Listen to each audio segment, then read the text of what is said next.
This week was supposed to be about President Barack Obama's budget, the competing visions between House Republicans and the president, but all that's going to be talked about this week is Ukraine. I know the House is going to pass its own aid package to the Ukrainian people. There seems to be some bipartisanship here, and it seems that it'll pass through the House and probably the Senate. I mean, that's probably what's going to happen too. The Foreign Relations Committee is talking about a package. I'm sure there'll be coordination with the House.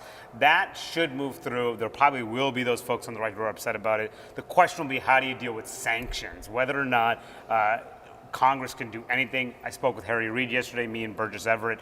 What Reid told us was that he wants European support behind any sort of sanctions package that could really complicate things here. Well, in downtown, you're starting to talk to businesses who do business in Russia, and there's some concern, you know, if you're Ford or you're ExxonMobil, and what's going to happen in terms of would you have to pull out, would you not? But so far, they're really kind of keeping their powder dry because they do not want to overstep, or they want to kind of actually see what the administration is going to propose. And that's the concern too. What if they impose any sanctions on Russia? What kind of retaliatory actions will Russia take against Europe and U.S.? I mean, the thing that's a little different too is like this isn't one of our biggest trading partners. This isn't China. This isn't India. So you're not going to have necessarily the same kind of blowback that those countries would have. This is going to become a political issue too, because anytime you pass an aid package and anytime you talk about sanctions, the president's foreign policy comes under the microscope. And on Capitol Hill, remember he's already being called weak-kneed, right? Especially after Syria, what a debacle that was on Capitol Hill for him.